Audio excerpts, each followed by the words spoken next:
안녕하세요, 수험생 여러분. 만나서 반갑습니다. 공무원 국어 교수 이진호입니다. 자, 저희 이번 시간부터는 본격적인 현대 작품들에 대해서 한번 나가보도록 하겠습니다. 자, 저희 교재는 23쪽이 되겠죠, 거기. 자, 거기 보면은 그 작품의 이해라고 해서 개화기부터 시작되는 창가가 있습니다. 창가. 경부철도가라는 노래가 되는데 이 작품부터 본격적으로 한번 나가보도록 하겠습니다. 자, 지금 내용이 있다라고 했었을 때 제가 기본적인 작품에 대한 설명은 하겠지만은 여러분들이 이제 그 내용을 보실 때 기본적으로 이제 작품 밑을 보게 되면은 작품 해설이 나오고 있을 겁니다. 작품 해설. 그리고 이제 이해와 감상까지 나오고 있는데 여기 나오고 있는 작품 해설과 이해 감상 같은 경우에는 기본적으로 시험 문제에 출제되고 있는 그 선지로 나오는 경우가 상당히 많습니다. 그렇기 때문에 1번에서 4번까지 선지에 해당하는 내용들이 거의 이쪽으로 들어가고 있기 때문에 여러분들 좀 잘 봐 주셔야 되겠습니다. 자, 우선 1번 경부철도가부터 이제 내용을 보게 되면은, 자, 창가이다 보니까 아까 말씀드린 대로 기본적으로 예전에 가지고 있는 음수율에서 7호조로 이렇게 이제 바뀌고 있는 변모 양상이 바로 창가라고 말씀을 드렸습니다. 자, 거기 창가 내용을 보면은 우렁차게 토하는 7글자가 되겠죠. 그 다음에 기적소리에라고 해서 5글자가 되겠습니다. 그래서 기본적으로 창가에 나오고 있는 형식은 여러분들께서 5조에 해당하는 요 음수율 여러분들이 우선 기억을 해 두셔야 될 것 같고, 자, 거기 나오고 있는 처음부터 한번 보도록 하겠습니다. 자, 우렁차게 토하는 기적 소리가 되겠습니다. 자, 이 기억에서 나오고 있는 우렁차게 토하는 기적이라는 것은 말 그대로 문명 개화가 되겠죠. 문명 개화. 자, 이런 문명 개화가 되겠고, 즉 청각적 심상을 통해서 새로운 문명, 이런 새로운 문명을 상징을 가지고 있다라고 여러분들은 이해를 하시면 되겠습니다. 그 다음에 남대문이라고 나오고 있는데 남대문은 지금의 서울역이라고 생각을 하면 되고, 그래서 서울역을 등지고 떠나나가서 빨리 부는 바람의 형세 같다라고 나오고 있습니다. 비유 중에 이제 직유가 성립이 될 수가 있는 것인데, 빨리 부는 바람의 형세 같다라는 것은 원관념이 뭐가 되겠습니까? 그렇죠. 기차의 모습이 되겠죠. 즉 기차의 빠른 속도를 뜻하게 되는 것이고, 이 기차의 빠른 속도는 기본적으로 새로운 문명을 나타낸다라고 여러분들이 이해를 하시면 되겠습니다. 자, 그런 새로운 문명이 기차의 빠른 속도만큼 빠르게 우리에게 다가오고 있다 이거죠. 그러면서 그 날개 달린 새라도 못 따르겠네라는 것은 그 새가 따라오지 못할 만큼 빠른 것을 표현하고 있습니다. 근데 이게 겉으로는 기차의 빠른 모습이지만은 여러분들이 이해를 하실 때는 문명 개화가 이런 새로운 문명이, 새로운 문물이 이렇게 빠르게 우리들에게 들어오다, 그런 문장으로 여러분들이 이해를 하시면 되겠습니다. 자, 그 다음에 중요한 거는 늙은이와 젊은이가 섞여 앉자, 그러니까 섞여서 지금 앉다라는 내용이 나오고 있습니다. 이 늙은이와 젊은이가 섞여 있다는 것은 예전 같으면 어떻습니까? 늙은 사람, 그 다음에 젊은 사람이라고 해서 어른이라고 할 수 있는 이 그 할아버지 할머니들이라든지 이런 이제 늙은 분들, 이런 분들이 이제 앉아 계시는 분명히 자리가 다를 것이고, 그 다음에 젊은 사람이 또 역시 앉아 있는 자리가 분명히 다를 겁니다. 하지만은 지금 이 기차 안에서는 새로운 문명이기 때문에 늙은 사람과 젊은 사람이 한데 뒤섞여 있는 그런 형식으로 여러분들이 이해를 하시면 되겠고, 우리네와 외국인이 같이 탔다라고 나오고 있습니다. 이거는 이제 무슨 말이냐? 지금 이 외국인에 대해서 지금 어떤 자세? 개방된 자세를 뜻하게 되는 것이겠죠. 개방된 자세. 자, 그리고 내외 친소는 내국인 그리고 외국인. 자, 그 다음에 지금 연장자 젊은이가 구분 없이 모두 다 친하게 지내는 이런 사회 모습에 대한 의미를 표현하고 있는 것이 내외 친소 다 같이 함께 지내다라는 것으로 여러분들이 이해를 하시면 되겠습니다. 자, 그렇게 지금 조그맣고 딴 세상, 이렇게 저절로 이루어졌네라고 해서 결국 문명 개화에 대한 계몽적인 성격을 지니고 있는 내용이라고 생각을 하시면 되겠습니다. 자, 그래서 기본적으로 이 작품은 우선 외부와 내부 모습으로 나타낼 수가 있는데, 자, 여러분들 기차의 외부 모습은 어떻습니까? 기차의 외부 모습은 힘찬 기적 소리가 나왔고, 두 번째는 빨리 가는 모습이라고 해서 빠른 형세가 나오고 있습니다. 그 다음에 기차의 내부 모습을 보게 되면은 남녀노소 또는 늙은 사람과 젊은 사람 또는 외국인 할 것 없이 함께 뒤섞여 있는 모습이 나오고 있는, 그래서 기차의 외부 모습과 기차의 내부 모습으로 여러분들이 정리를 하시면서 이 개화된 세계에 대한 낙관과 기대가 되는 것이겠죠. 낙관과 기대. 자, 그래서 이 작품은 갈래가 창가가 되고 성격은 뭐 지금까지 여러분들이 보셔도 알겠지만은 계몽적인 성격 또는 교훈적인 성격을 지니고 있는 것으로 여러분들이 이해를 하시면 되겠습니다. 제재는 당연히 지금의 경부선이 되겠죠. 경부철도가 되겠습니다. 그렇게 개화 문명에 대한 동경과 예찬, 요것을 주제로 잡고 있는 것이 바로 경부철도의 노래가 되겠습니다. 자, 여러분들 그 특징으로 가게 되면은 1번의 7호조 그리고 3음보의 음보를 노래하고 있다라고 나오겠는데, 그런 것들, 그리고 직유법, 과장법, 영탄법, 이런 다양한 표현상의 특징을 통해 내용을 전개하고 있다라는 거, 그런 것들. 자, 그 다음에 이제 이해와 감상 부분에 대해서 여러분들이 이제 한번 살펴보도록 하시고, 그 다음에 1번 문제를 간단하게 보게 되면은 이 노래의 장르와 명칭은 그렇죠, 2번 창가가 정답이 되겠습니다. 경부철도의 개통을 찬양하는 그런 창가 형식이라고 여러분들이 이해를 하시면 되겠고, 2번 문제도 우선 이 노래의 주제로 알맞은 것은 이라고 되어 있는데, 기본적으로 이 노래는 문명 개화에 대한 예찬을 주제로 가지고 있습니다. 그렇기 때문에 1번이 정답이 되겠습니다. 1번.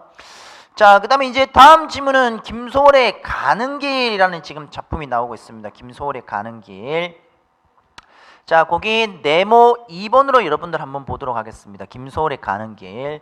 자, 김소월의 가는 길 같은 경우 우선 김소월은 저희가 그 문학사 이론에 대해서 공부를 할 때 기본적인 내용상의 전통은 어떤 내용상의 전통이냐, 이별의 정화를 모티브로 가지고 있다고 말씀을 드렸습니다. 기본적으로. 자, 이 내용을 보게 되면은 그립다 말을 할까 하니 그리워라는 내용이 되는데, 여러분들 이것도 역시 마찬가지입니다. 이것도 지금 김소월의 작품을 보게 되면은 형식상, 그러니까 전통적이다라는 부분에 내용과 형식상의 특징이 있었었는데, 김소월은 형식상으로 들어가게 되면은 글자 수가 그렇죠, 역시 7호조가 되겠고, 음보는 3음보가 되겠습니다. 3음보. 자, 그대로 이 전통을, 형식상의 전통을 그대로 가지고 있는 것들. 자, 내용을 한번 보게 되면은 그립다, 지금 말을 할까입니다. 말을 할까. 말을 할까는 임과의 이별, 이 임과의 이별에 대한 지금 아쉬움을 얘기하면서 그냥 갈까, 그래도 다시 더 한 번에 오른쪽에 지금 땡땡땡땡이라고 해서 6개 생략법이 들어가고 있습니다. 이 생략법이 들어가고 있다는 것은 기본적으로 지금 이런 이별의 상황에 대해서 지금 시정화자는 뭘 가지고 있느냐, 그렇죠, 바로 미련이라든지 아쉬움을 지니고 있는 것으로 여러분들이 이해를 하시면 되겠고, 그리고 지금 윗부분을 보게 되면은 지금 말을 할까라든지 그냥 갈까라든지 이런 부분은 어떻게 되겠습니까? 지금 시정화자가 기본적으로 지금 갈등을 지금 하고 있는 상황이 되겠죠. 갈등. 자, 이런 갈등이 지속되고 있는 것으로도 이해하셔도 괜찮습니다.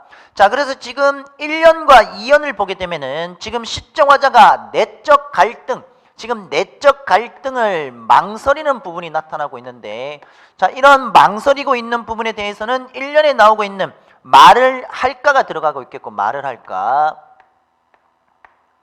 그 다음에 2년에서는 그렇죠, 그냥 갈까가 있습니다. 그냥 갈까. 자, 이런 시행을 통해서 뭘 보여주고 있느냐, 시적 화자의 내적 갈등을 보여주고 있다. 여러분들은 그렇게 이해를 하시면 되겠습니다.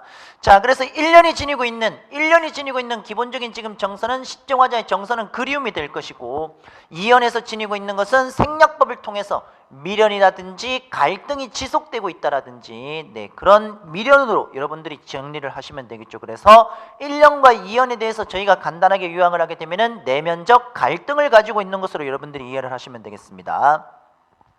자, 그 다음에 저산에도 까마귀가 들어가고 있고 기억에 지금 까마귀 들어가고 있습니다. 서산에는 해진다고 지적이고 있는 청각적 심상이 들어가고 있는데, 자, 이거는 지금 무슨 말이냐, 지금 까마귀가 서산에 해진다고 지적인다라는 것은 해진다, 까마귀라는 지금 자연물이 사람처럼 말을 하고 있는 것이기 때문에 기본적으로 까마귀는 첫 번째 의인화가 지금 사용이 되고 있습니다. 의인법이 지금 사용이 되고 있으면서 지금 여기서 중요한 것은 지금 시적 화자는 지금 내적 갈등이 계속 이어지고 있기 때문에 주된 정서는 지금 망설임이 되겠죠. 망설이는 지금 이런 정서가 나오고 있는데 여기서 지금 이 까마귀라는 대상이 지니고 있는 것은 이제 무엇을 뜻하느냐?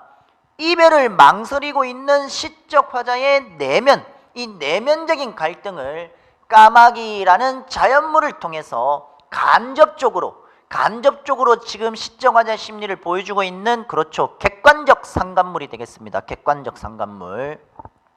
자, 여기서 지금 까마귀, 들의 까마귀, 서산에 더해진다고 지적이다라고 해서 딱히 까마귀 앞에 정서가 슬프다라든지 울다라든지 이런 어떤 정서가 직접적으로 드러나고 있는 것이 아니라 시적 화자가 지금 망설이고 있는 그런 이제 시간이 있죠, 시간. 이 망설이고 있는 이런 시간들에 대해서 까마귀가 해가 진다, 네, 이렇게 지금 말을 하고 있는 것이기 때문에 시적 화자의 내적 갈등이 지속되고 있는 것을 자연물이라고 할 수 있는 이 까마귀라는 대상을 통해서, 네, 그렇게 객관적 상관물로 보여주고 있는 것이 됩니다. 자, 이 작품에는 크게 객관적인 상관물이 두 개가 등장을 하는데, 자, 하나는 이 까마귀라는 대상이 객관적인 상관물이 될 거고, 그 다음에 바로 밑에 내용을 보도록 하겠습니다. 여러분들 거기 3면에 나오고 있는 것은, 네, 시적 화자는 지금 가야 되는 분명히 상황이 되는 것이고, 사연을 보면은 앞에 강물, 뒤에 강물이라고 나오고 있는데 앞에도 강물이 흐르고 뒤에도 강물이 흐르고 이런 물이 지금 흐르고 있는 거죠. 자, 지금 두 번째는 물이 되겠습니다. 이 물이라는 대상이 첫 번째는 까마귀가 되겠고 두 번째는 물이라는 대상이 되는데, 자, 지금 이 물도 역시 마찬가지 어서 따라오라고, 그리고 따라가자고, 흘러도 연달아 흐릅디다려. 자, 여기도 역시 마찬가지 이 물을 어떻습니까? 사람이 말하는 것처럼 지금 의인화시켰는 거고, 까마귀와 똑같습니다. 까마귀와 똑같고, 그 다음에 시적 화자가 지금 내적 갈등으로 망설이고 있는 것을 역시 물이라는 자연물을 통해서, 둘 다 자연물이 되겠죠. 그런데 이런 자연물을 통해서, 이런 자연물을 통해서 시적 화자의 지금 정서 심리가 직접적으로 나오는 것이 아니라 간접적으로 나오고 있습니다. 간접적으로 지금 망설이는 것을 얘기하고 있는 것이기 때문에, 네, 이런 것을 우리는 객관적 상관물이라고 부르게 됩니다. 객관적 상관물. 시적 화자가 가지고 있는 정서 심리를 간접적으로 일치시키는 객관적 상관물이 되겠습니다. 자, 그러면 여러분들 여기 내용을 보게 되면은 기본적으로 이 작품도 어떻게 여러분들이 생각을 하셔야 되느냐, 우리가 경부철도 노래를 보게 되면은 외부와 내부가 있었죠. 이 작품도 역시 마찬가지입니다. 지금 1년과 2년 같은 경우에는 어떻게 내용이 지금 전개가 되고 있느냐, 1년과 2년 같은 경우는 지금 내적 갈등을 지금 보여주고 있다라면 외적 갈등. 자, 그래서 1년과 2년은 네, 내면적 갈등, 내적 갈등을 보여주고 있고, 3년 4년을 보게 되면 이게 이제 3년 4년이 되거든요. 3년 4년을 보게 되면은 외적 상황을 보여주고 있습니다. 외적 상황. 그래서 내적 갈등과 외적 상황을 보여주면서, 네, 시상이 그렇게 전개가 되고 있다, 그렇게 여러분들이 정리를 하시면 되겠습니다. 자, 그 다음에 저희 교재 26쪽으로 가서, 네, 작품 해설을, 네, 잠깐 보도록 하겠습니다. 죄송합니다. 36쪽이 되겠습니다. 자, 36쪽을 보게 되면은 우선 거기 나오고 있는 내용들을 보게 되면은 갈래는 당연히 이제 현대 자유시로 이제 오게 되는 거죠. 자유시라는 것은 여러분들이 운율을 안에서 찾을 수가 있어야 됩니다. 제가 지난 강좌에서 제가 그 처음에 우리가 현대시 들어올 때 이제 말씀을 드렸는 부분이 되는데, 내재율이라고 해서 운율이 어떻게 지금 나오고 있는지, 운율을 고려하는 요소는 딱 두 글자가 되겠죠. 반복입니다. 반복. 어떤 말들이 반복이 되고 있는지 그런 내용들을 여러분들이 좀 찾아보셔야 되겠고, 자, 성격으로 가게 되면은 서정적, 그 다음에 뭐 애상적이다, 애상이라는 것은 슬픔을 뜻하고 있습니다. 그렇게 전통적인 성격이다라는 것도 여러분들이 정리를 하시면 되겠습니다. 전반적인 심상으로는 청각적인 심상이 나오고, 주된 심상으로는, 네, 그렇죠, 시각적인 심상이 나오고 있죠. 그래서 청각과 시각적인 심상이 주로 사용이 되고 있겠고, 임과의 이별에서 오는 아쉬움, 그리고 그리움, 그리고 뭐 망설임 정도가 주제가 되겠습니다. 특징 1번은 중요하니까 여러분들 꼭 표시해 두시기 바랍니다. 화자의 마음이 자연물에 의탁이 되고 있다라는 것도, 그런 것도 여러분들 꼭 정리하시고, 자, 요거 1번 문제를 잠깐 한번 보게 되면은 이 시의 전개 구조로 알맞은 것이 되겠습니다. 알맞은 것. 자, 우선 선지 1번에 1번을 보게 되면은 시정화자의 정서가 급격하게 변하고 있다, 이런 내용 없습니다. 급격하게 변하고 있는 것이 아니라 시정화자는 지금 꾸준하게 지금 갈등하고 망설이고 있는 것입니다. 임과의 이별의 상황에서. 정답은 2번이 되겠죠. 내면에서 외적으로, 여기 보면은 내적에서 어디로 가느냐, 그렇죠, 여기 외적으로 바뀌게 되는 겁니다. 이런 식으로. 자, 그 다음에 3번은 현재 시점에서 과거, 이런 거 없습니다. 객관적인 묘사, 주관적인 묘사 없죠. 그렇기 때문에 정답 2번이 되겠습니다. 2번. 거기 보면은 4번이라고 나오고 있는데 요거 잘못 나왔습니다. 2번으로 정답을 하시면 되겠습니다. 2번으로. 자, 그 다음에 기억과 니은에 대한 설명으로 지금 옳지 않은 것은 이라고 해서 내용이 나타나고 있는데, 자, 우선 기억과 니은을 보게 되면은 여기 까마귀와 물이 있었었죠. 까마귀와 물. 자, 기억은 시정화자의 시간의 경과, 시간이 이렇게 흘렀다라는 지금 사건 경과를 보여주고 있는 것이기 때문에 맞습니다. 그 다음에 지적입니다 라는 내용이 들어가고 있으니까 청각적인 이미지, 이 청각적인 이미지로서 이별의 슬픈 분위기를 형성하고 있다, 역시 맞겠고, 3번을 보면은 두 소재 모두 임을 떠올리게 하는 소재로서 임에 대한 그리움을 함축하고 있다가 나오고 있는데 이런 내용은 없습니다. 자, 그 다음에 4번 니은은 흘러가는 속성을 지니고 있는 소재로 화자의 처지와 연관이 되며 이별을 재촉하고 있는 것으로 볼 수가 있습니다. 그렇기 때문에 정답은 3번이 되겠죠. 3번. 그래서 정답 3번이 됩니다. 1번이 아닙니다. 3번으로 고쳐주시면 되겠습니다. 3번으로. 자, 그 다음에 뒤에 2번 산유화라는 작품을 보도록 하겠습니다. 여러분들 이 산유화를 보게 되면은 저희가 시상 전개 방식을 보게 되면은 그렇죠, 뭐가 되겠습니까? 1년과 마지막 년이 비슷하게 반복 변형이 되고 있는 것이기 때문에 수미상관 구조로 지금 이루어지고 있는 시상 전개, 요거 여러분들 우선 포인트 하나 체크해 두도록 하시고, 자, 보기는 산에는 꽃피네, 꽃이 피네, 갈봄 여름 없이 꽃이 피네가 나오고 있습니다. 꽃이 피네. 자, 그리고 마지막을 보면은 산에는 꽃지네, 꽃이 지네, 갈봄 여름 없이 꽃이 지네라고 해서 수미상관 구조가 되는데, 자, 요런 구조가 기본적으로 반복이 되고 있는데, 이 작품은 반복은 하되 어떻게 변형이 되었죠? 반복 변형을 통해서 수미상관 구조를 나타내주고 있기 때문에, 여러분들 이 수미상관 구조는 저번에 제가 말씀을 드렸듯이 말 그대로 반복이다 보니까 운율을 형성하겠죠. 그 다음에 의미를 강조할 수 있습니다. 의미 강조. 그 다음에 주제가 되겠죠. 주제. 주제를 나타낼 수가 있습니다. 이렇게.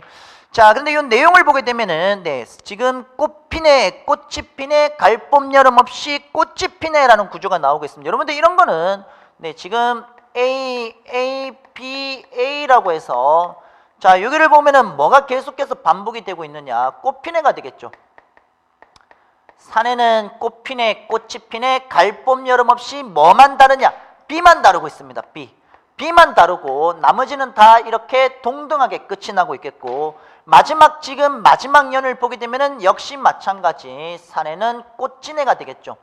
꽃지네, 꽃이 지네, 갈봄 여름 없이 꽃이 지네라고 해서 역시 A, B, A에 이런 구조를 지니고 있습니다. 그래서 수미상관 구조와 이런 A, B, A의 구조에 대해서 여러분들 우선 정리해 두시기 바랍니다.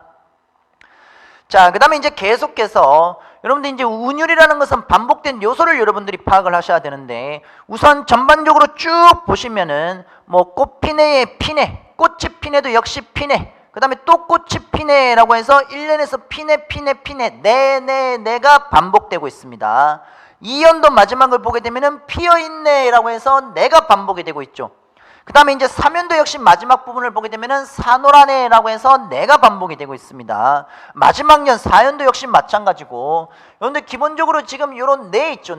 마지막 종결 어미가 요런 네로 반복이 되고 있는 것은 가군을 형성하고 있다라고 기억하시면 되겠습니다. 가군 형성. 마지막에 똑같이 동일하게 이렇게 끝이 나면은 가군이 되겠습니다. 그 다음에 또는 여러분들 거기 보면은 꽃이 피네, 그 다음에 꽃이 지네라고 해서 지금 꽃이 어떻습니까?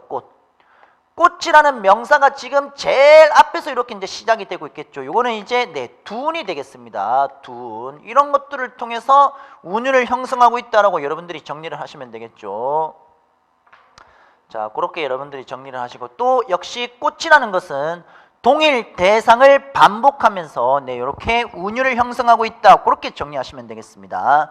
자, 그러면 우선 1년을 보게 되면은 산에는 지금 꽃이 피네, 갈 봄 여름 없이 꽃이 피네라고 해서 피네가 뭐가 되겠습니까? 이 피네라는 것은 기본적으로 이 피네라는 것은 존재가 지금 생성되고 있는 거죠.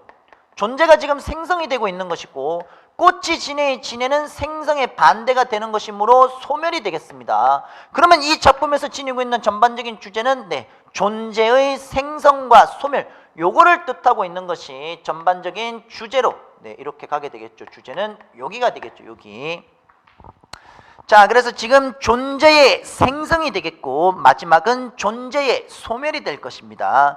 그 다음에 이연을 보게 되면은 거기 보면은 산에 피는 꽃은 저만치가 지금 나오고 있고 혼자서가 나오고 있는데, 중요한 것은 여러분들 이 저만치 같은 경우에는 크게 두 가지로 해석이 될 수 있죠. 하나는 시적 화자가 지금 관찰을 하고 있기 때문에 화자와 꽃 사이의 거리가 될 수가 있겠고, 두 번째는 꽃과 꽃 사이의 거리가 분명히 될 수 있습니다. 꽃과 꽃 사이. 이랬을 때 오른쪽에 나오고 있는 혼자서라는 이런 시어에 대한 개념은 어떻게?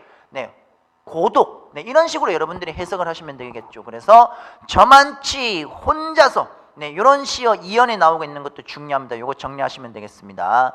자, 이번에는 지금 산에서 우는 작은 새. 이때 새 같은 경우는 어떻습니까? 새라는 지금 자연물을 울다라는 지금 정서가 직접적으로 들어가고 있으면서, 기본적으로 시적 화자는 지금 존재가 생성하고 존재가 고독하고 존재가 소멸되어 이런 과정 속에서 시적 화자의 정서가 그렇죠. 거기 보면은 슬픔이라는 정서를 우리가 작품을 통해서 찾아볼 수가 있습니다. 그렇기 때문에 예를 들어서 이게 시적 화자일 때도 울 수가 있는 것이고, 또는 시적 화자가 아니라 인간이라고 생각을 해보도록 합시다. 인간, 전체적인 우리 인간, 보편적인 우리 모두에게 해당하는 인간들도 존재가 생성되고 소멸하는 과정 속에서 고독감을 분명히 느낄 수가 있습니다. 그 고독감을 표현하기 위해서 청각적인 심상으로 울다라고 표현하고 있는 것들 역시 감정이입의 대상이 될 수가 있는 것이겠죠. 자, 그렇기 때문에 지금 화자라든지 인간들이라든지 또는 고독한 사람에 대한 모습이라든지 이런 여러 가지를 다 대입을 해봐도 감정이입이라는 대상은 성립이 될 수 있습니다. 즉 감정과 일치를 시켰기 때문에, 그렇죠, 감정이입의 대상이 됩니다. 작은 새는. 자, 그 다음에 꽃이 좋아 산에서 산호라네. 산에는 꽃이 지네 갈 봄 여름 없이 꽃이 지네라고 해서 존재의 이 존재가 생성되고 소멸되는 과정 속에서 존재의 근원적인 고독을 가지고 있는 것이 바로 작품의 주제가 되겠습니다. 자, 전반적으로 1년과 4년이 수미상관 구조로서 반복 변형이 나타나고 있겠고, 종결음이 지금 이런 를 통해서 가군을 형성하면서 역시 주제에 강조하고 있는 것까지 우리가 이끌어 줄 수가 있습니다. 그러면서 이 작품에서 감정이입이라는 지금 자연물을 통해서 지금 보여주고는 있지만은 그래도 이 작품을 통해서는 저만치라든지 혼자서라든지 이런 시어들을 통해서 감정을 절제하고 있는 것도 분명 맞습니다. 자, 그 다음에 거기 이해와 감상 밑으로 내려가서 1번 문제를 잠깐 한번 보도록 하겠습니다. 1번 문제를 보게 되면은 비슷한 통사 구조를 반복하고 있다. 맞습니다. 운연을 고려해서 시간적인 순차성을 바꾸었다라고 있는 것도 역시 맞겠죠. 그 다음에 3번을 보게 되면은 7호조 3원보의 율격과 변조를 보여주고 있다라고 나오고 있는데 맞습니다. 4번을 보게 되면은 각 행의 길이를 규칙적으로 해서 안정감을 주고 있다가 되는 것인데, 자, 요것도 역시 그 각 행의 길이를 규칙적으로 요거는 안정감을 주고 있다라고 나오고 있는데, 여러분들 그 교재 앞쪽을 보게 되면은 각 행이 지금 규칙적으로 나오고 있는데 지금 1년과 2년만 봐도 규칙적으로 나와 있는 게 아닙니다. 그렇죠. 완전 2년 자체는 산에 끊습니다. 산에 끊어버리고, 위에 보면은 산에는 꽃피네까지 나오고 있는데 일단 2연에서 1, 2연만 봐도 이거는 바로 틀립니다. 그렇기 때문에 1번은 4번이 틀렸다라고 이해를 하시면 되겠습니다. 자, 그렇게 여러분들이 우선 정리를 해두도록 하시고, 자, 그 다음에 2번 문제로 잠깐 한번 보도록 하겠습니다. 자, 2번 문제를 보게 되면은 우선 2번에 나오고 있는 꽃이 인간 존재의 모습을 암시한 것이라면은 그 모습을 표현한 것으로 가장 적절한 것은 정답 4번이 되겠죠. 우리 인간이라는 것은 순간적인 존재이며 숙명적인 고독을 안고 살아가고 있는, 산에 피는 이 꽃도 역시 마찬가지 피고 지는 것을 반복하며 순환하는 존재인 동시에 문제가 뭔가 하면은, 여러분들 이 시간의 순차라는 것은 이렇게 이해를 하셔야 됩니다. 이 앞부분은 지금 꽃이 피네 꽃이 지네가 있는데, 이것이 결국 어떻게 되느냐, 수미상관 구조를 통해서 계속해서 순차적으로 지금 순환이 되는 거죠. 순환, 계속 돌고 있는 겁니다. 피고 지고 피고 지고 피고 지고, 이런 내용들이, 이런 시간의 순차. 자, 그런 순차적인 순차적인 이런 형식적인 순간 안에 우리 인간은 숙명적인 어떤 근원적인 고독이라든지 순간적인 존재이다라는 것을 안고 살아간다. 그런 형식으로까지 여러분들이 다 이해를 하셔야 될 겁니다. 그렇게까지. 자, 그래서 지금 김소월의 작품 2개를 우선 간단하게 저희가 한번 살펴봤고, 자, 그 다음에 나오고 있는 것은 님의 침묵이라는 작품이 되겠습니다. 님의 침묵. 이 님의 침묵은 제가 앞서 강의에서 설명드린 바와 같이 기본적으로 이 님에 대한 해석을 여러분들이 좀 하실 수 있어야 되겠습니다. 님에 대한 해석. 기본적으로 이 님에 대한 해석이란 어떤 의미를 지니고 있냐라고 하게 되면은, 그렇죠, 제가 지난 시간에 말씀드렸던 첫 번째 스님이다 보니까 부처, 진리, 절대자, 그 다음에 두 번째는 조국, 광복, 독립, 그 다음에 마지막은 정말 사랑하는 사람이 되겠습니다. 사랑하는 사람. 자, 근데 이 한용어는 그 내용을 보시면은 전반적인 내용이 비읍니다라고 해서, 이런 비읍니다가 경어체가 되겠습니다. 경어체를 전반적으로 사용하고 있는 내용으로 여러분들이 우선 이해를 하셔야 되겠고, 자, 그 첫 번째부터 잠깐 한번 보도록 하겠습니다. 여러분들 거기 보면은 님은 같습니다. 사랑하는 나의 님은 같습니다라고 해서, 여러분들 지금 하나의 행을 보는데, 하나의 행이 지금 어떻습니까? 지금 종결어미가 뭐뭐 했습니다라고 해서 지금 이렇게 끝이 나고 있는 거죠. 종결어미가 하나의 행에서 지금 종결어미가 지금 끝이 나고 있는 상황이기 때문에 이것은 산문시로 보셔도 됩니다. 산문시. 자, 내용 쭉 보면은 이행도 역시 마찬가지. 차마 떨치고 갔습니다. 미풍에 날아갔습니다. 사라졌습니다. 눈물 흘었습니다라고 해서 하나의 행에 이렇게 지금 종결어미를 통해서 지금 이렇게 끝을 내고 있기 때문에 산문시의 형태를 우리가 살펴볼 수 있습니다. 자, 그 다음에 이제 계속해서 님은 같습니다. 사랑하는 나의 님은 같습니다. 푸른 산빛을 깨치고라는 내용이 나타나고 있는데, 여러분들 여기 나오고 있는 푸른 산빛, 자, 산빛은 산빛인데 푸르다라는 내용이 들어가고 있는 것이기 때문에 긍정으로서, 자, 이 푸른 산빛이 가지고 있는 것은 시정화자에 있어서 미래에 대한 희망이라고 생각하시면 되겠습니다. 그런데 이 미래에 대한 희망, 긍정을 깨치고 오른쪽을 보시게 되면은 대조적인 이미지가 나타나고 있는데, 단풍나무 숲이 들어가고 있습니다. 단풍나무 숲. 자, 이 단풍나무는 여러분들 어떻습니까? 단풍나무는 결국 나뭇잎이 나무에서 떨어지겠죠. 자, 떨어지면은 이때 단풍나무가 지니고 있는, 단풍잎이 지니고 있는 것은 소멸을 의미하는 것으로서 부정이 되겠습니다. 부정. 자, 그래서 푸른 산빛은 미래에 대한 희망이 되겠고, 단풍숲은 절망, 소멸 정도로 여러분들이 이해를 하시면 되겠고, 절망. 자, 그래서 중요한 것은 이게 아니라 이게 되지 않습니까? 지금 절망이 되고 있습니다. 차디찬 티끌, 차디찬 티끌이라는 것은 결국 이런 절망이 어떻습니까? 이런 절망을 통해서 소망이라든지 희망이라는 것이 차디찬 티끌이 된다라는 것은 희망이 없어지다가 되겠죠. 희망이 없어지면서 한숨의 미풍, 가벼운 바람에도 날아갔습니다. 날카로운 척기스의 추억은 나의 운명과 지침을 돌려놓고 뒷걸음쳐 사라졌습니다 라고 해서, 지금 여기까지가 첫 번째 기가 되는데, 이 기 같은 경우에는 이별의 상황을 보여주고 있습니다. 이별의 상황이 되겠습니다. 이별. 자, 그 다음에 이제 밑에를 보게 되면은 나는 향기로운 님의 말소리에 귀먹고 꽃다운 님의 얼굴에 눈 멀었습니다. 여러분들 생각을 한번 잘 해보도록 하십시오.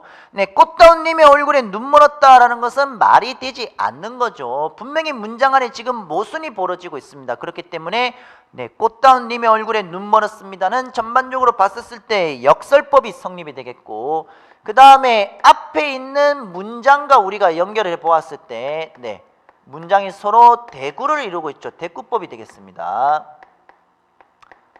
자, 그래서 이번 행에서 사용이 되고 있는 나는 향기로운 님의 말소리에 귀먹고 꽃다운 님의 눈 멀었습니다는 전반적으로 역설법과 그 다음에 대구법, 크게 두 가지의 표현 방법이 사용이 되고 있습니다.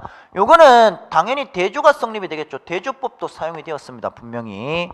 자, 그러니까 사랑도 사람의 일이라 만날 때 미리 떠날 것을 염려하고 경계하지 아니한 것은 아니지만 이별은 뜻밖의 일이 되고 놀란 가슴은 새로운 슬픔에 터진다라고 해서 요게 위에 첫 번째가 이별이 나왔죠. 이런 이별 때문에 이별 뒤에 뭐가 되느냐? 슬픔이 되겠습니다. 슬픔. 이별 뒤에 슬픔이 되겠고, 자, 그런데 이제 중요한 것은 다음 행을 보게 되면은 그러나가 나오고 있습니다. 역접이 들어가고 있죠.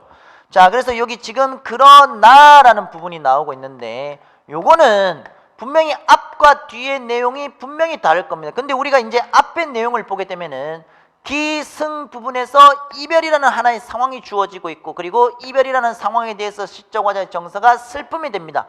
그러면 이 그러나라는 요게 뭐가 되느냐? 시상 전환이 되거든요. 자, 이런 시상 전환을 통해서 시상이 바뀌니까 이 지금 부정에 있는 것을 바꿔주면 이제 어떻게 들어가느냐? 이 슬픔을 극복할 수 있는 것이 되겠습니다. 슬픔을 극복한다라는 것은 뭐가? 희망이 나오게 되겠죠. 분명히 희망으로 전이 되는 부분이 나오고 있을 건데, 네, 거기에 대해서 한번 살펴보도록 하겠습니다. 자, 그러나 이별을 쓸데없는 눈물의 원천을 만들고 마는 것은 스스로 사랑을 깨치는 줄 아는 까닭에, 즉 희망으로 전이 되는, 희망으로 바뀌는, 시상 전환을 통해서 희망으로 바뀌는 여기까지가 이유 제시가 되겠죠. 이런 것을 내가 아는 까닭에 걷잡을 수 없는 슬픔의 힘을 옮겨 새 희망, 대놓고 지금 희망의 정수박이라고 해서 희망을 얘기해 주고 있습니다. 우리는 만날 때에 떠날 것, 여러분들 요거는 이제 회자 정리가 되겠죠. 만남 있으면은 이별이 있다, 회자 정리가 되겠고 한자성으로. 자, 그 다음에 오른쪽을 보게 되면은 떠날 때 다시 만나는 것, 그 다음에 이별이 있으면은 만남이 있다, 이것은 거자 필반이 되겠죠. 자, 거자 필반이 되겠고, 이 문장을 전체로 요약하게 되면은 이것이 바로 제가 지난 시간에 말씀드렸던 불교 윤회 사상이 되겠습니다. 윤회 사상.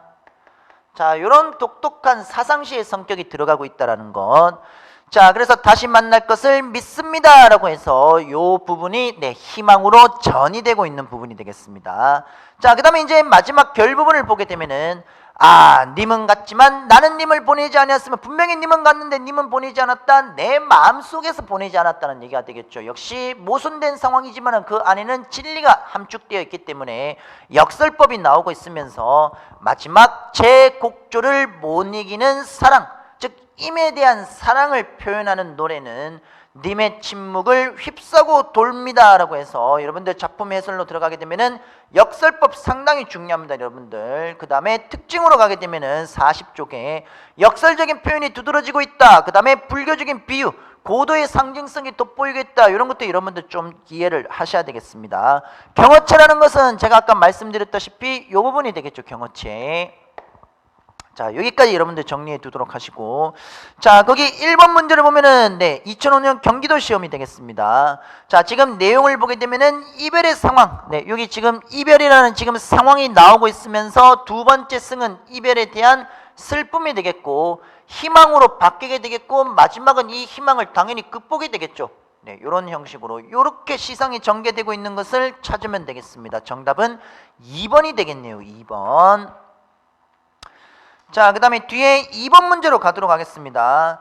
자, 2번 문제를 보게 되면은 다음 중 위 작품을 보기의 관점에 따라 지금 감상한 내용들이 나오고 있는데, 자, 우선 보기를 잠깐 한번 보도록 하겠습니다. 보기를 보니까 독자가 작품을 읽는 것은 재미와 감동뿐만 아니라 가치 있는 체험을 나누어 가짐으로써 삶에 대한 새로운 인식을 하기 위한 것이고, 이와 같은 관점에서 볼 때 작품의 가치는 독자에게 어떤 영향을 미치느냐, 여러분들 이 독자에게 미치는 영향이기 때문에 효용론이 되겠습니다. 독자와 관련된 내용을 보면 되겠습니다.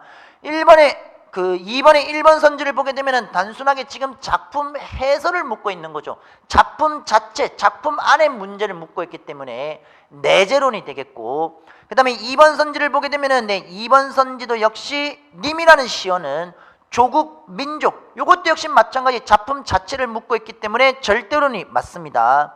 그 다음에 선지 3번은 경어체를 사용했다, 여성적인 어조다, 시적 화자의 소망을 돋보이고 있다. 역시 작품 자체를 보고 있는 것이기 때문에 내재론이 맞습니다. 그러면 1번, 2번, 3번은 내재론 또는 절대론이 되겠고, 선지 4번에서 말을 하고 있는 것은 재회를 기약하며 슬픔을 극복한다. 그 다음에 오른쪽도 계속 읽어보면은 인내심 없는 나, 이때 나는 누가 되느냐? 독자가 되는 것이겠죠. 독자가 작품을 읽고 난 뒤에 어떤 깨달음이라든지 또는 감상, 이런 것을 우리는 뭐라고 부르느냐? 바로 효용론이라고 부르게 되겠죠. 효용론. 자, 효용론이라고 부르게 됩니다. 효용론. 그래서 정답은 4번이 되겠네요. 4번. 자, 그 다음에 이번 강의에서는 정지용의 향수까지 나가도록 하겠습니다. 정지용의 향수. 자, 정지용의 향수를 보게 되면은 1927년이라고 해서 지금 나타나고 있는데, 자, 우선 내용을 보게 되면은 이 작품은 크게 1, 3, 5, 그 다음에 2연과 4연 크게 두 가지로 나타낼 수가 있습니다. 1, 3, 5와 2, 4.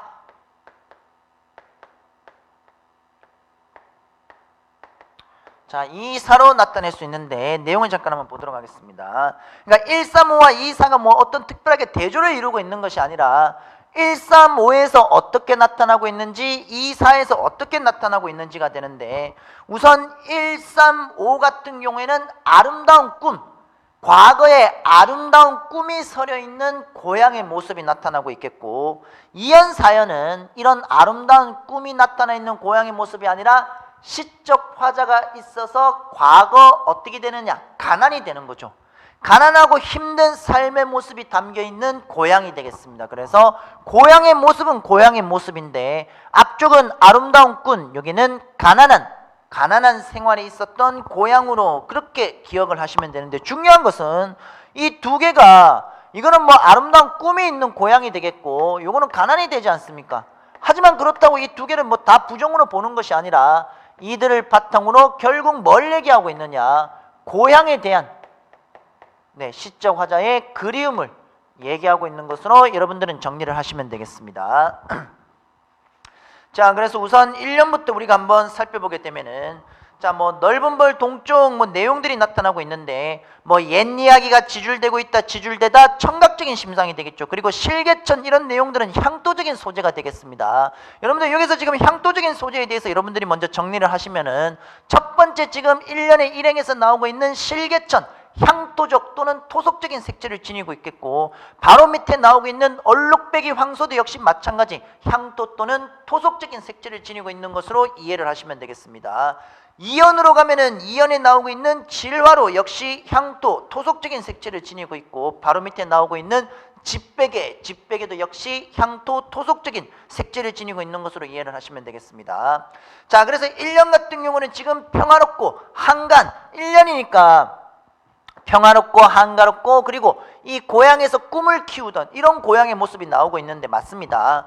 평화롭고 한가한 고향 마을의 전경이 나오고 있는데, 동쪽 끝으로 옛 이야기를 지줄지줄 되는 것처럼 흘러 들어가고 있는 실개천이 있겠고, 그 다음에 얼룩배기 황소는 지금 울음을 울다라고 나오고 있는데, 여기서 중요한 게 있습니다. 1년의 일행도 마찬가지고 1년의 이행도 마찬가지고, 옛 이야기 지줄되는 청각, 실개천이 휘돌아 나가다 시각이라고 나오고 있는데 공감각적인 심상이 나타나고 있겠죠. 이행도 역시 마찬가지 게으르다, 울음이다 라고 나오고 있는데, 이 게으른 울음 앞쪽에는, 울음 같은 경우는 청각이 되지만은 앞쪽은 뭐가 되겠습니까? 금빛이 나오고 있죠. 시각적인 심상입니다. 그렇기 때문에 공감각적인 심상이 그렇게 1년에서는 2번 나온다라고 여러분들이 정리를 하시면 되겠습니다. 후령구는 한 번만 하겠습니다. 후령구는 거기 보면은 그곳이 차마 꾸멘들이 칠리아라고 나오고 있는데 이게 앞으로 각 연의 마지막에서 반복이 되고 있습니다. 이런 반복이 되고 있다는 것은 기본적으로 고향에 대한 이 고향에 대한 그리움을 강조하기 위해서 후렴구를 선택을 했고 이 후렴구를 통해서 고향에 대한 그리움을 강조하고 있다. 여러분들은 그 정도로 이해를 하시면 되겠죠. 자, 그 다음에 이제 2연을 보게 되면은 2연은 여기 가난한 고향의 모습이 되겠습니다. 자, 질환후에 재가 식어지다. 지금 재가 식어간다라는 것은 시간의 흐름을 보여주고 있으면서 밤바람 소리, 말을 달리다. 이것도 역시 청각적 심상, 시각적 심상, 공감각적인 심상이 나오고 있으면서 지금 늙으신 아버지가 있고 집베개를 돋아 고이시면서 주무시는 모습이 나오고 있습니다. 자, 이어는 우선 첫 번째는 겨울밤의 전경이 나오고 있죠.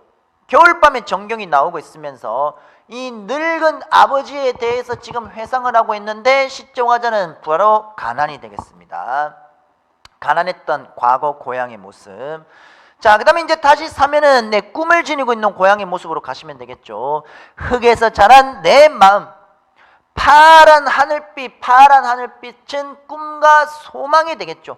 꿈과 소망이 그리워 함부로 쏜 화살, 화살을 진짜로 함부로 쐈다라는 것이 아니라 어렸을 때 막연한 꿈과 희망과 소망이 있을 겁니다. 예를 들어서 뭐 어렸을 때 누구나 다 대통령 할 수 있는 거예요. 근데 우리가 커가면서 대통령 되기가 사실 되게 힘들다는 거 알지 않습니까? 그러니까 어렸을 때 막연하게 이제 우리가 가질 수 있는 희망, 소망이라고 여러분들 생각하시면 되겠습니다. 그래서 함부로 쏜 화살을 찾으려 풀서비설의 함추름 적시동곳이라고 해서 자, 이것은 꿈 많던 자기의 어린 시절에 대한 회상이 되는 것이겠죠. 그래서 꿈 많던 어린 시절에 대한 회상이 사면이 되겠습니다. 사면. 자, 그 다음에 이제 사연으로 가게 되면은 다시 가난했던 과거 고향의 모습이 되겠죠. 자, 요 내용을 보게 되면은 우선 검은 귀밑머리를 흩날리다라는 거. 요거는 어린 누이가 되는데 이 여동생이 구김살 없는 모습이 됩니다. 아주 해맑았던 그런 모습이 되는 것이고, 그리고 이제 아내가 나오는데 이 아내 앞을 보게 되면은 사철 밟았다. 신발을 제대로 못 신는 겁니다. 뭐가 되겠습니까? 가난이 되겠죠. 따가운 햇살을 등에 지고 이삭 죽고 있는 것도 역시 가난과 연관되지 않습니까? 그래서 사연은 구김살이 없던 아주 해맑은 여동생과 그리고 아내에 대한 모습을 회상하고 있는 것으로 여러분들이 정리를 하시면 되겠습니다. 자, 그 다음에 이제 다시 마지막 고향과 관련된 꿈. 자, 하늘에는 지금 성금별이 나오고 있는데 성금별이라는 것은 별이 밝게 보이다가 이제 드문드문 보이는 날이 점차 밝아오다라는 역시 시간의 흐름이 되겠죠. 자, 그러면 이 지금 향수라는 작품을 통해서 시간의 흐름은 질화로의 재가 식다 그리고 하늘에는 성금별이라고 해서 크게 두 부분에서 살펴볼 수 있습니다. 알 수도 없는 모래성으로 발을 옮기고 서리까마귀가 우지 짓고 지나가는 초라한 지붕 뭐가 되느냐? 가난이 되는 것이죠. 가난. 흐릿한 불빛에 돌아앉아 도란도란 거리는 곳이라고 해서 문제는 가난하지만 뭐가 되겠습니까? 가난하지만 단란하고 행복한 가정의 모습이 나오겠습니다. 자, 그래서 오연은 뭐 전체적으로 보면 가난은 나오고 있지만은 오연은 전체적으로 보게 되면은 고향의 꿈을 가지고 있었고 그 다음에 행복했었던 이런 것으로 여러분들이 정리를 하시면 되겠죠. 그래서 작품 해설로 내려가게 되면은 우선 특징이 상당히 중요합니다. 참신하고 선명한 감각적인 이미지를 사용하고 있다. 후렴구가 반복이 되고 있다. 향토적인 소재가 사용이 되고 있다. 시어를 구사, 이런 시어들이 구사되고 있다. 이런 것도 여러분들이 정리해 두시면 되겠습니다. 자, 그렇게 이해와 감상까지 여러분들 꼭 한번 읽어보셔야 되겠습니다. 자, 그 다음에 거기 1번 문제를 보시게 되면은 거기 위 작품에 대한 설명으로 옳지 않은 것은 이라고 나오고 있습니다. 선지 4번을 보게 되면은 감각적인 단어를 사용했다. 감각이라는 것은 시각, 청각, 촉각, 후각, 미각이지 않습니까? 여기에 공감각까지 이런 심상을 이용하고 있는 것이 되는데 지금 이런 심상을 이용하고 있는 것은 분명 과거 어린 시절에 이런 고향을 그리움을 가지고 접근하는 것은 분명히 맞겠죠. 하지만 지금 내용들을 보게 되면 격정적으로 읊고 있다. 격정적으로 읊고 있는 것은 없습니다. 격정적으로 읊으려고 하면 뭐 감정이입 들어가야 되고 종결 어미도 좀 달라야 되겠고, 네, 이런 내용들 남성적인 어조가 좀 들어가고 해야 되는데 그런 내용은 분명히 없죠. 그래서 4번이 정답이 되겠습니다. 자, 우선 네, 이번 강좌에서는 네, 정지용의 향수까지 살펴봤고 저희 다음 시간에는 그대로 이어서 네, 정지용의 춘설부터 또 작품을 한번 살펴보도록 하겠습니다. 고생하셨습니다.